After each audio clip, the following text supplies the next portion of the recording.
नमस्कार साथियों, एनआईएस के कम्युनिटी हेल्थ ट्रेनिंग प्रोग्राम में आप सभी का फिर स्वागत है। और आप जानते हैं कि कम्युनिटी हेल्थ ट्रेनिंग प्रोग्राम में आप एक एक करके सारे विषयों के जो टॉपिक्स हैं वो पढ़ रहे हैं।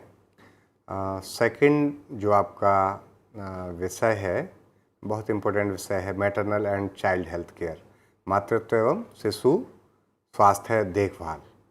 तो इसके साथ ही इसमें जो टॉपिक्स हैं अलग अलग, अभी तक आपने फर्स्ट सेकंड थर्ड जो टॉपिक हैं, यानी स्तनपान आपका जो था वो थर्ड टॉपिक था, वो आपने पढ़ा और उसकी इम्पोर्टेंस आपने जानी और कितना किस तरह से ये इम्पोर्टेंट है सभी के लिए और हेल्थ वर्कर्स का इसमें कितना बड़ा रोल है वो भी आपने जाना। यहाँ पर जो आज का जो हमारा जो यूनिट है वो है नेशनल हेल्थ प्रोग्राम, यानी कि राष्ट्रीय स्वास्थ्य कार्यक्रम।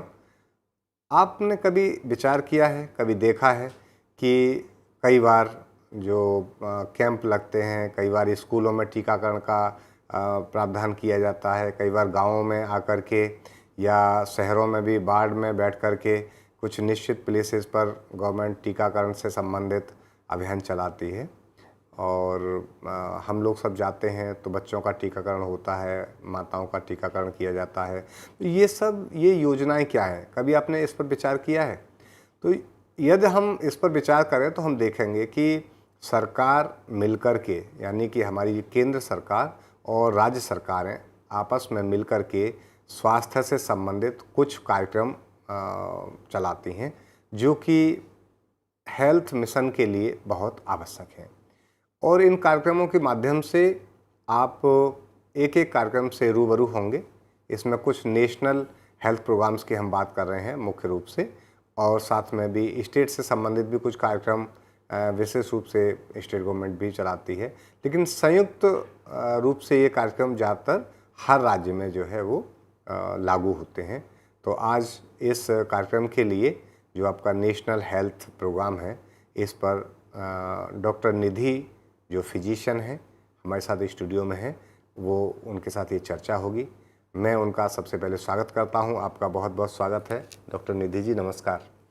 नमस्कार, धन्यवाद। और डॉक्टर निधि जी आपको बताएंगे कि कितने प्रोग्राम्स हमारे नेशनल हेल्थ प्रोग्राम्स हैं, किस तरह से वो समाज में और पूरे उसमें जनसंख्या के हिसाब से लागू होते हैं। स्टेट में स्टेट सरकार के साथ मिलकर के किस तरह से उनको आगे बढ़ाती है और किस तरह से हमारे स्वास्थ्य को ठीक रखने में ये पूरा अपना रोल प्ले करते हैं। और इसमें ख़ास तौर से अब बात आती है कि ये प्रोग्राम तो ठीक है, लेकिन हेल्थ वर्कर्स का भी इसमें एक बहुत बड़ा रोल होता है, तो वो रोल आपको समझना है। नमस्कार शिक्षार्थियों, जैसा कि अभी सर ने आपको बताया कि आज हम राष्ट्रीय स्वास्थ्य कार्यक्रम के बारे में चर्चा करेंगे। इससे पहले आप मातृ एवं शिशु देखभाल के बारे में पढ़ चुके हैं, तो आज हम राष्ट्रीय स्वास्थ्य कार्यक्रम क्या है, इसमें कैसे कार्यक्रम या कौन कौन से कार्यक्रम लिए जाते हैं, ये सब हम पढ़ेंगे। क्योंकि आप सब का विषय जन स्वास्थ्य है, तो इसलिए राष्ट्रीय स्वास्थ्य कार्यक्रम आपके लिए बहुत ही महत्वपूर्ण विषय है, जिसे आप सब लोगों को ध्यान से पढ़ना चाहिए। जन स्वास्थ्य का संदर्भ जनसंख्या के बीच समग्र रूप से रोगों की रोकथाम करने, स्वास्थ्य और दीर्घ जीवन को बढ़ावा देने के लिए सभी संगठित सार्वजनिक या निजी उपायों से है। इसकी गतिविधियों का उद्देश्य ऐसी दशाएं उपलब्ध कराना है जिसमें लोग स्वस्थ रह सकें और पूरी जनसंख्या पर ध्यान केंद्रित कर सकें, ना कि व्यक्तिगत रोगियों और रोगों पर। विश्व स्वास्थ्य संगठन ने ये जन समुदाय के बारे में, जन स्वास्थ्य के बारे में अपनी डेफिनेशन दी है, बताया है कि जो जन स्वास्थ्य है उसका संदर्भ जनसंख्या के बीच आपको रोगों की रोकथाम करने, स्वास्थ्य को बढ़ाने, दीर्घ जीवन को बढ़ाने के लिए सभी संगठित उपाय, जिसमें कि सार्वजनिक पब्लिक या फिर गवर्नमेंट की तरफ से कोई भी उपाय यदि होते हैं तो वह सब जन स्वास्थ्य के अंतर्गत आते हैं। इसमें आप लोगों का उद्देश्य ये है कि ऐसी दशाएं, ऐसी स्थितियां उपलब्ध कराना है जिसमें लोग स्वस्थ रह सकें और जनसंख्या पर ध्यान केंद्रित कर सकें। और आप ये ना हो कि केवल एक रोग को या एक व्यक्ति के ऊपर आपका ध्यान केंद्रित है, बल्कि पूरी जनसंख्या पर आपका ध्यान केंद्रित रहे। ये सब जन स्वास्थ्य का हमारा संदर्भ है। तो इसीलिए हमारा जो राष्ट्रीय स्वास्थ्य कार्यक्रम है उसका महत्व और भी बढ़ जाता है, क्योंकि आप लोग हेल्थ वर्कर के रूप में जन जन तक पहुंच सकते हैं और लोगों की मदद कर सकते हैं। आइए जानते हैं कि राष्ट्रीय स्वास्थ्य कार्यक्रम क्या है। कोई भी राष्ट्र तभी निर्माण हो सकता है जबकि नागरिक स्वस्थ हो, अतः स्वस्थ नागरिक ही स्वस्थ राष्ट्र का निर्माण कर सकते हैं। अतः नागरिकों के जीवन स्तर में, स्वास्थ्य में सुधार के लिए सरकार कई स्वास्थ्य कार्यक्रम राष्ट्रीय स्तर पर चलाती है, जिन्हें हम राष्ट्रीय स्वास्थ्य कार्यक्रम कहते हैं। अब इसमें नियंत्रण एवं उन्मूलन कार्यक्रम कौन से हैं या कैसे हैं, इनके बारे में जानते हैं।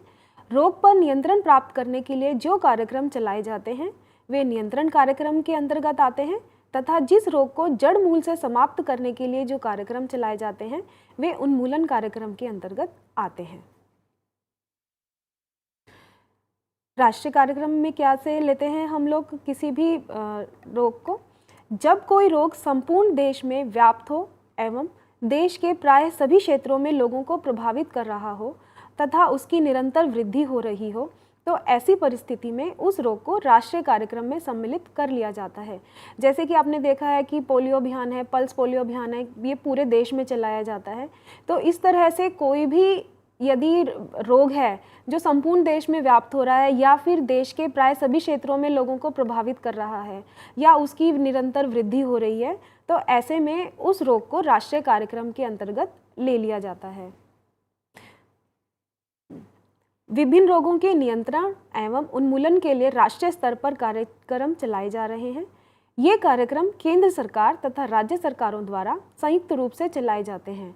साथ ही विश्व स्तरीय संस्थाएं एवं संगठनों जैसे विश्व स्वास्थ्य संगठन WHO का भी इनमें अपेक्षित सहयोग प्राप्त होता है। राष्ट्रीय स्वास्थ्य कार्यक्रम की आवश्यकता। हमें इस देश में राष्ट्रीय स्वास्थ्य कार्यक्रम चलाने की आवश्यकता क्यों पड़ी? क्योंकि ग्रामीण और शहरी क्षेत्रों में स्वास्थ्य प्रणाली के बीच में बहुत ज़्यादा असमानता थी। ग्रामीण क्षेत्र के लोगों को ज़्यादा स्वास्थ्य सेवाएं उपलब्ध नहीं हो पा रही थी, तो इसीलिए राष्ट्रीय स्वास्थ्य कार्यक्रम की आवश्यकता पड़ी। ग्रामीण और शहरी क्षेत्रों में स्वास्थ्य प्रणाली को सुदृढ़ करना तथा उनके बीच असमानता को कम करना, इसके लिए हमने राष्ट्रीय स्वास्थ्य कार्यक्रम की पहल करी। और स्वास्थ्य सेवाओं का विस्तार करना जिससे संक्रामक और गैर संक्रामक बीमारियों से के दोहरे बोझ से निपटा जा सके, जिससे बेहतर जीवन की प्राप्ति हो। यदि मनुष्य स्वस्थ रहेगा, बेहतर जीवन प्राप्त कर पाएगा, तभी वह एक बेहतर जीवन प्राप्त कर सकता है। राष्ट्रीय स्वास्थ्य कार्यक्रम का लक्ष्य समान, न्यायसंगत, सस्ती और गुणवत्तापूर्ण स्वास्थ्य परिचर्या सेवाओं की सार्वभौमिक पहुंच सुनिश्चित करना है, जो कि लोगों की ज़रूरतों के प्रति उत्तरदायी हो तथा लोगों की आवश्यकता के प्रति संवेदनशील हो। भारत में प्रमुख स्वास्थ्य कार्यक्रम और योजनाएं। भारत सरकार ने 2005 में देश के ग्रामीण क्षेत्रों में रहने वाले लोगों को सुलभ, सस्ती और गुणवत्तापूर्ण स्वास्थ्य सुविधा प्रदान करने के लिए राष्ट्रीय स्वास्थ्य मिशन की शुरुआत की, जिसे हम NRHM के नाम से जानते हैं, राष्ट्रीय ग्रामीण स्वास्थ्य मिशन के नाम से जानते हैं। मिशन का उद्देश्य मातृ और शिशु मृत्यु दर कम करना और खास तौर से कमज़ोर वर्गों के लिए स्वास्थ्य सेवाओं तक बेहतर पहुंच प्रदान करना था। इसी विषय को आगे बढ़ाते हुए भारत सरकार ने राष्ट्रीय स्वास्थ्य मिशन की शुरुआत की। भारत सरकार ने राष्ट्रीय स्वास्थ्य मिशन का शुभारंभ वर्ष 2013 में किया था और इसके उप मिशन के रूप में राष्ट्रीय ग्रामीण स्वास्थ्य मिशन NRHM और राष्ट्रीय शहरी स्वास्थ्य मिशन NUHM को सम्मिलित किया गया था। NRHM और NUHM क्रमशः ग्रामीण और शहरी क्षेत्रों में रहने वाले लोगों की स्वास्थ्य ज़रूरतों पर ध्यान देते हैं। अनेक राष्ट्रीय स्वास्थ्य कार्यक्रम जैसे राष्ट्रीय वेक्टर जनित रोग नियंत्रण, कुष्ठ रोग उन्मूलन, तपेदिक नियंत्रण, अंधता नियंत्रण और आयोडीन न्यूनता विकार नियंत्रण कार्यक्रम राष्ट्रीय स्वास्थ्य मिशन के अंतर्गत आ गए हैं। पहले ये प्रोग्राम सारे अलग अलग चल रहे थे, अब ये सभी राष्ट्रीय स्वास्थ्य मिशन के अंतर्गत चलाए जा रहे हैं। जैसा कि अभी हमने देखा कि राष्ट्रीय स्वास्थ्य कार्यक्रम जो हम चला रहे हैं कौन कौन से हैं, इनके बारे में जानते हैं। इनको हम कुछ वर्गीकरण कर लेते हैं। आइए जानते हैं कैसे हैं। सबसे पहला है प्रजनन, मातृत्व, नवजात, बाल स्वास्थ्य और किशोर सेवाएं। इसमें कौन कौन से प्रोग्राम आते हैं, आइए देखते हैं। जननी सुरक्षा योजना, राष्ट्रीय किशोर स्वास्थ्य कार्यक्रम, राष्ट्रीय बाल स्वास्थ्य कार्यक्रम, सार्वभौमिक टीकाकरण कार्यक्रम, मिशन इंद्रधनुष, प्रधानमंत्री सुरक्षित मातृत्व अभियान, नवजात शिशु सुरक्षा कार्यक्रम, राष्ट्रीय परिवार कल्याण कार्यक्रम। इनमें से कुछ कार्यक्रम ऐसे हैं जो अभी रिसेंटली ही अभी हाल फिलहाल ही शुरू किए गए हैं, जैसे कि प्रधानमंत्री सुरक्षित मातृत्व अभियान, नवजात शिशु सुरक्षा कार्यक्रम आदि ये अभी शुरू किए गए हैं। दूसरा है राष्ट्रीय पोषण कार्यक्रम, नेशनल न्यूट्रिशनल प्रोग्राम। इसमें आते हैं आपके राष्ट्रीय आयोडीन अल्पता विकार नियंत्रण कार्यक्रम, राष्ट्रीय फ्लोरोसिस रोकथाम एवं नियंत्रण कार्यक्रम, एनीमिया नियंत्रण हेतु राष्ट्रीय आयरन प्लस पहल, राष्ट्रीय विटामिन ए प्रोफिलैक्सिस कार्यक्रम, एकीकृत बाल विकास सेवाएं, मध्याह्न भोजन योजना। राष्ट्रीय पोषण कार्यक्रम का जो मेन उद्देश्य है कि लोगों में पोषण का प्रसार हो, उनके अंदर पोषण जाए, कुपोषण ना रहे बच्चों में, तो इसके लिए ये राष्ट्रीय पोषण कार्यक्रम चलाया जा रहा है। तीसरा है संक्रामक रोग नियंत्रण कार्यक्रम, कम्युनिकेबल डिजीज कंट्रोल प्रोग्राम। इसके अंतर्गत आते हैं एकीकृत रोग निगरानी कार्यक्रम, संशोधित राष्ट्रीय क्षय रोग नियंत्रण कार्यक्रम, राष्ट्रीय कुष्ठ रोग उन्मूलन कार्यक्रम, राष्ट्रीय वेक्टर जनित रोग नियंत्रण कार्यक्रम, राष्ट्रीय एड्स नियंत्रण कार्यक्रम, पल्स पोलियो प्रोग्राम, राष्ट्रीय वायरल हेपेटाइटिस नियंत्रण कार्यक्रम, राष्ट्रीय रेबीज नियंत्रण कार्यक्रम। चौथा है गैर संक्रामक रोग नियंत्रण कार्यक्रम, non communicable disease control programme. इसके अंतर्गत आते हैं राष्ट्रीय तंबाकू नियंत्रण कार्यक्रम, राष्ट्रीय कैंसर, मधुमेह, हृदय वाहिका रोग CVD जिसे हम कहते हैं, और आघात, स्ट्रोक की रोकथाम एवं नियंत्रण कार्यक्रम, राष्ट्रीय बधिरता रोकथाम और नियंत्रण कार्यक्रम, राष्ट्रीय मानसिक स्वास्थ्य कार्यक्रम, राष्ट्रीय दृष्टिहीनता एवं दृष्टि क्षीणता नियंत्रण कार्यक्रम, राष्ट्रीय बुजुर्ग स्वास्थ्य देखभाल कार्यक्रम, प्रधानमंत्री राष्ट्रीय डायलिसिस कार्यक्रम, राष्ट्रीय व्यावसायिक रोग नियंत्रण एवं उपचार कार्यक्रम, राष्ट्रीय जलन अभिघात निवारक और प्रबंधन कार्यक्रम। इनके अलावा कुछ हमारे कार्यक्रम ऐसे हैं जो कि स्वास्थ्य देखभाल प्रणाली को सुदृढ़ता प्रदान करते हैं, यानी कि हेल्थ सिस्टम स्ट्रेंथनिंग प्रोग्राम्स हैं। आइए उनके बारे में जानते हैं कौन कौन से हैं। ये है आयुष्मान भारत योजना, जो अभी प्रधानमंत्री द्वारा शुरू की गई है, प्रधानमंत्री स्वास्थ्य सुरक्षा योजना, लक्ष्य कार्यक्रम जिसमें प्रसूति गृह और शल्य चिकित्सा कक्ष में प्रसूता की देखभाल की गुणवत्ता में सुधार हेतु एक पहल के अंतर्गत यह प्रोग्राम चलाया जा रहा है, राष्ट्रीय स्वास्थ्य मिशन NHM। आइए अब इनके विषय जो हमने अभी तक राष्ट्रीय प्रोग्राम देखे हैं, राष्ट्रीय कार्यक्रम देखे हैं कि कौन कौन से हैं, इनके विषय में थोड़ी थोड़ी जानकारी प्राप्त करते हैं। यहाँ पर हमारे पास सीमित समय होने के कारण हम सभी जो हमारे कार्यक्रम चलाए जा रहे हैं उनको नहीं पढ़ सकते हैं, लेकिन इनमें से हमने कोशिश की है कि कुछ के बारे में आपको बताया जाए। आइए देखते हैं राष्ट्रीय वेक्टर जनित रोग नियंत्रण कार्यक्रम। इस कार्यक्रम के अंतर्गत वेक्टर से उत्पन्न रोग जैसे मलेरिया, डेंगू, कालाजार, जापानी एन्सेफलाइटिस व चिकनगुनिया आते हैं। इस कार्यक्रम का मुख्य उद्देश्य इन रोगों की रोकथाम तथा नियंत्रण दोनों है। वेक्टर का अर्थ है कि जो दूसरे अपने से बीमारी ना लेते हुए दूसरे के अंदर बीमारी उत्पन्न करता है, तो उसमें हम वेक्टर से उत्पन्न मच्छर का जैसे है इसमें, तो उसके लिए हम लेते हैं। इसमें मुख्य कार्य क्या है? कीटाणुनाशक दवाओं का छिड़काव के माध्यम से वेक्टर जनसंख्या कम करके संचारण रोकना, कोई उपरोक्त बीमारी होने पर यदि जैसे चिकनगुनिया या किसी को कालाजार आदि यदि हो गया है तो उस पर उचित दवा का प्रयोग करना, मामलों की शीघ्र पहचान और पूरा उपचार करना, सामुदायिक जागरूकता के लिए स्वास्थ्य शिक्षा कार्यक्रम चलाना, मेडिकल और नर्सिंग स्टाफ के प्रशिक्षण के माध्यम से PSC, CHC और अस्पतालों में त्वरित निदान और शीघ्र मामलों में के प्रबंधन को मजबूत करना। यहाँ पर एक हेल्थ वर्कर की ज़रूरत क्या पड़ती है कि उसका कार्य क्या है कि जल्दी से जल्दी इन रोगों की पहचान कराए और पूरा उपचार लोगों के बीच में उपलब्ध कराए और लोगों के बीच में इस रोग के प्रति जागरूकता को उत्पन्न करे, जिसके लिए वह स्वास्थ्य शिक्षा प्रोग्राम लोगों के बीच में चलाए। आइए अब देखते हैं गैर संक्रामक रोगों की रोकथाम और नियंत्रण कार्यक्रम, जिसके अंतर्गत है मधुमेह, हृदय वाहिका और स्ट्रोक। इसको हम NPCDCS के नाम से भी जानते हैं। इस कार्यक्रम के दो मुख्य घटक हैं, कैंसर और दूसरा है मधुमेह, CVD और आघात। अभी हम इसमें मधुमेह, CVD और आघात के बारे में पढ़ेंगे। कैंसर के विषय में हम आगे के कार्यक्रम में देखेंगे। NPCDCS का उद्देश्य अल्प संसाधनों का पर्याप्त उपयोग और सेवाओं तक जन सामान्य और रोगियों की पहुंच तथा इस कार्यक्रम की दीर्घकालिक स्थिरता सुनिश्चित करना है। इसका उद्देश्य क्या है? व्यवहार और जीवन शैली बदलाव के माध्यम से सामान्य गैर संक्रामक रोगों की रोकथाम एवं नियंत्रण। देखिए, जितने भी जो गैर संचारी डिजीज़ हैं, व्याधियां हैं, वो हमारे व्यवहार में, जीवन शैली में आए बदलाव के कारण है।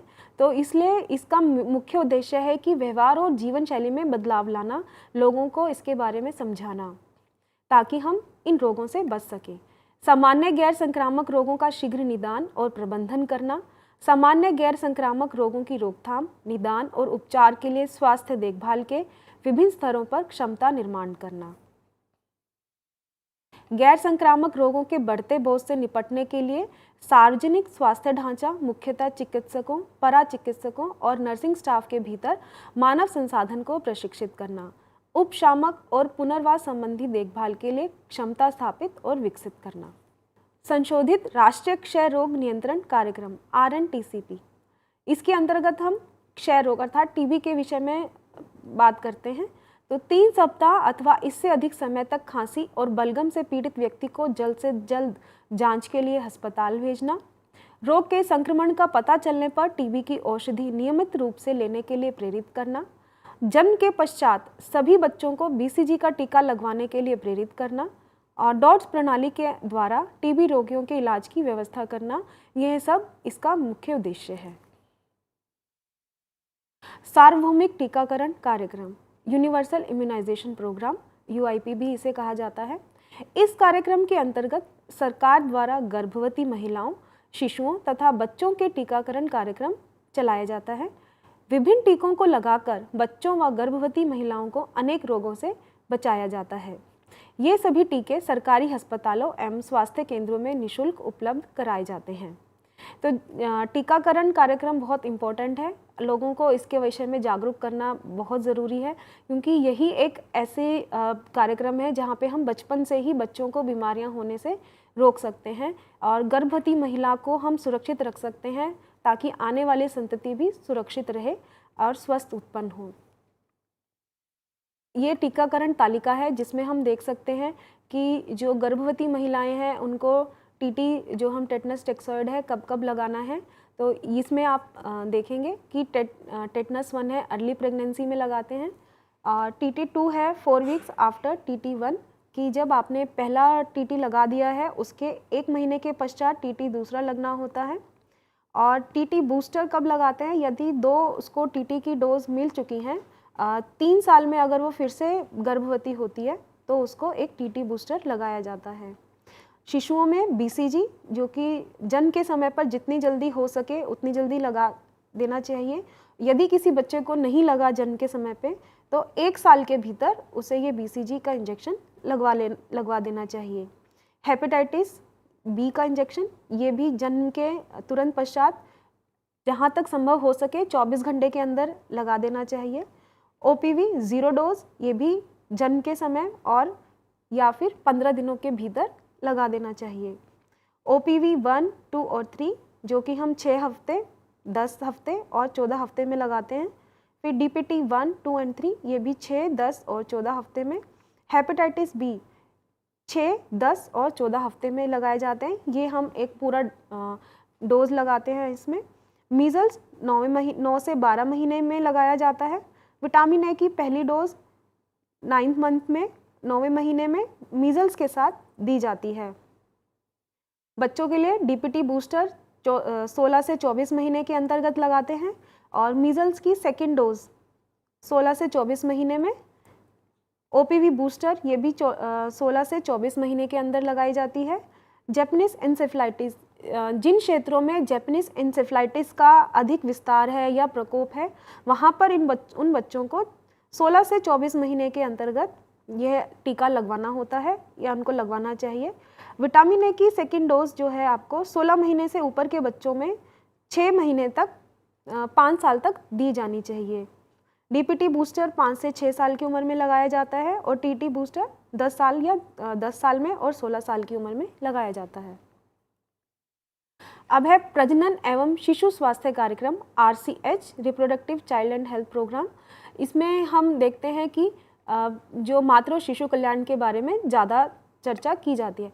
परिवार कल्याण के विभिन्न घटक मातृ एवं शिशु कल्याण मैटरनल एंड चाइल्ड वेलफेयर तथा शिशु स्वास्थ्य एवं सुरक्षित मातृत्व child health and safe motherhood सभी कार्य ये RCH के अंतर्गत किए जाते हैं। इस कार्यक्रम में निम्न लक्ष्य समूहों को स्वास्थ्य सेवाएं प्रदान की जाती हैं। 15 से 49 वर्ष प्रजनन योग्य की महिलाएं हैं, उनके लिए यह स्वास्थ्य सेवाएं प्रदान करता है। 5 वर्ष से कम आयु के बच्चे, स्कूली बच्चे, किशोरावस्था के बच्चे। कार्यक्रम की गतिविधियां क्या क्या हैं? प्रसव पूर्व एंटीनेटल देखरेख, प्रसव के दौरान अर्थात लेबर के टाइम पे मां तथा नवजात शिशु की देखभाल, प्रसव के उपरांत पोस्टनेटल देखभाल, परिवार नियोजन सेवाएं, रेफरल सेवाएं। सुरक्षित गर्भपात MTP सेवाएं देना भी इसी प्रोग्राम के अंतर्गत है।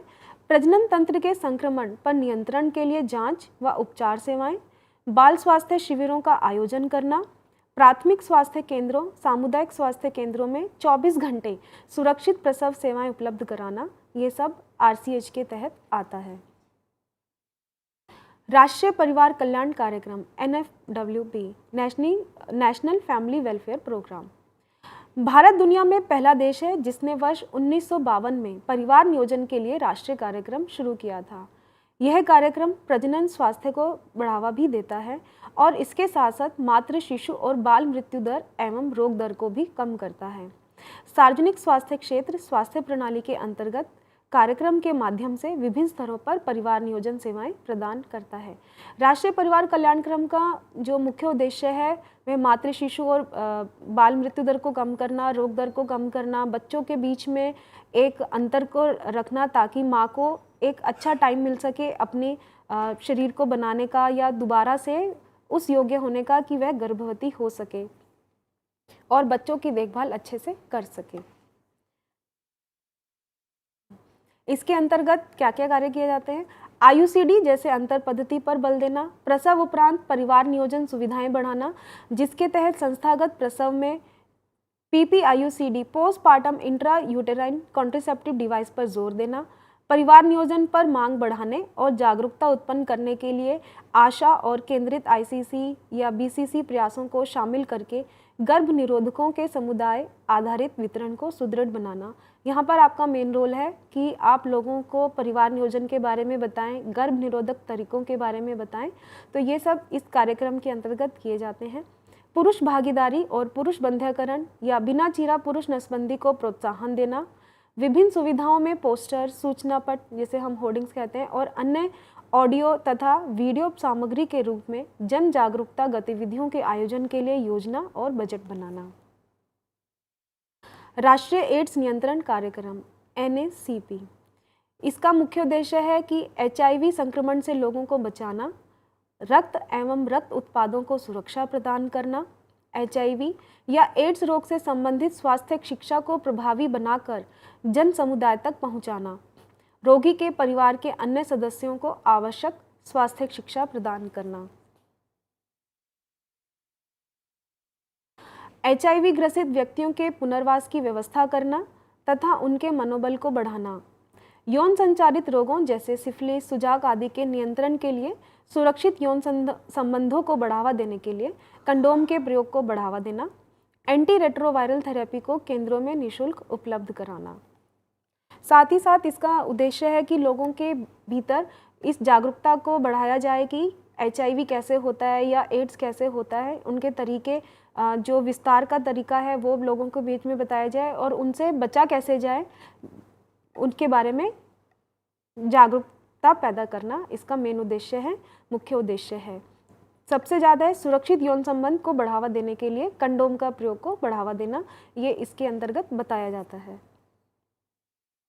राष्ट्रीय कैंसर नियंत्रण कार्यक्रम, इसका उद्देश्य क्या क्या है कि कैंसर का जल्दी पता लगाना, कैंसर के शीघ्र जांच कराने की व्यवस्था करना, कैंसर उपचार सुविधाओं को सुदृढ़ करना, कैंसर से बचाव हेतु लोगों को प्रभावी स्वास्थ्य शिक्षा प्रदान करना, जैसे महिलाओं द्वारा स्वयं छाती की जांच करने की शिक्षा देना, तंबाकू लेने से होने वाले नुकसान के बारे में बताना, कैंसर की अंतिम अवस्था से ग्रसित रोगियों के लिए दर्द निवारक देखभाल की व्यवस्था करना। आज के समाज में कैंसर भी एक बहुत जल्दी से या बहुत ज़्यादा होने वाली एक बीमारी हो गई है, तो जिसके नियंत्रण बहुत ज़रूरी है। तो यदि कैंसर का शुरुआती स्टेज पे पता चल जाता है तो उसका इलाज संभव है। इसीलिए इस प्रोग्राम को शुरू किया गया है कि कैंसर का जल्दी से जल्दी पता लग सके और उसकी शीघ्र जांच हो करके उसका उपचार शुरू हो सके। तो इसके लिए महिलाओं को कुछ चीज़ें बताई जाती हैं या महिलाओं को शिक्षा प्रदान की जाती है कि छाती का कैंसर की जांच वो स्वयं कैसे कर सकती हैं।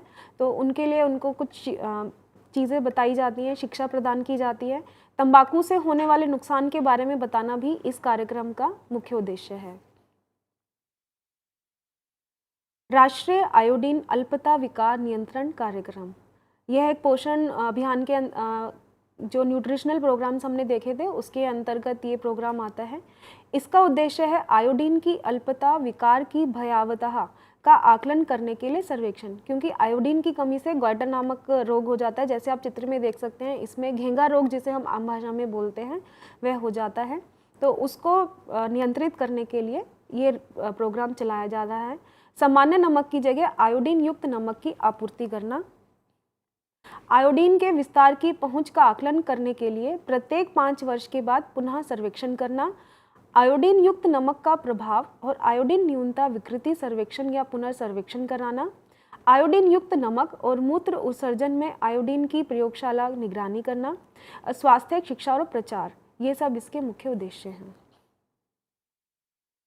राष्ट्रीय अंधापन नियंत्रण कार्यक्रम NBCP, इसका मुख्य उद्देश्य है समुदाय में आंखों के स्वास्थ्य के लिए उचित स्वास्थ्य शिक्षा की व्यवस्था करना, इलाज के लिए मोबाइल नेत्र इकाई का गठन जो लोगों को समझा बुझाकर नेत्र जांच के लिए उत्प्रेरित कर सके, नेत्र की देखभाल के लिए स्थायी स्वास्थ्य सेवा की समुचित व्यवस्था, नियमित रूप से मोतियाबिंद का ऑपरेशन करना ताकि लोगों को अंधेपन से बचाया जा सके।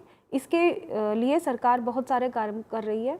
उसके अंतर्गत ये एक राष्ट्रीय कार्यक्रम चलाया जा रहा है, राष्ट्रीय अंधापन नियंत्रण कार्यक्रम, क्योंकि जब तक यदि आंखें नहीं होंगी तो मनुष्य इस संसार की सुंदरता को नहीं देख सकता। तो उन आँखों का स्वास्थ्य उनको उचित बनाए रखने के लिए ये कार्यक्रम चलाया जा रहा है।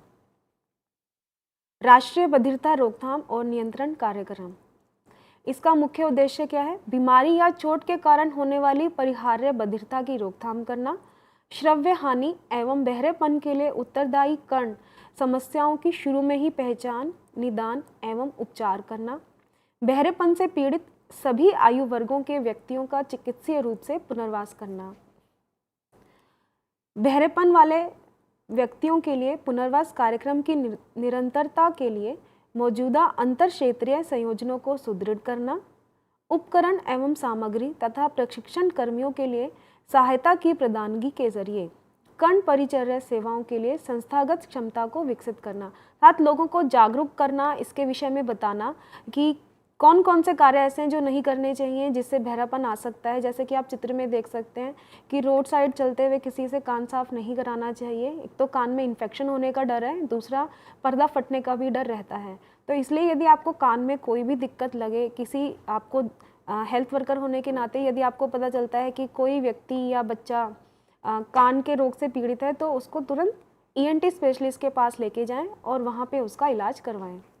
राष्ट्रीय कुष्ठ रोग उन्मूलन कार्यक्रम NLP, प्रशिक्षित स्वास्थ्य कर्मचारियों द्वारा सक्रिय निगरानी के माध्यम से प्रारंभिक पहचान करना, मध्यम से कम प्रभावित स्थानिक क्षेत्रों, जिलों के नज़दीकी गांवों के केंद्रों या निर्धारित स्थान पर मल्टी ड्रग थेरेपी MDT देकर मामलों का नियमित उपचार करना,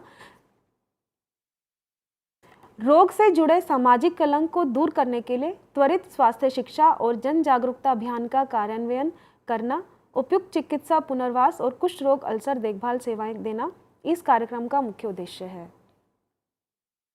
स्कूल स्वास्थ्य कार्यक्रम, स्कूल हेल्थ प्रोग्राम, यह कार्यक्रम विशेष रूप से स्कूली बच्चों पर केंद्रित है, जिसका मुख्य लक्ष्य बच्चों के शारीरिक और मानसिक स्वास्थ्य का सुधार करना है।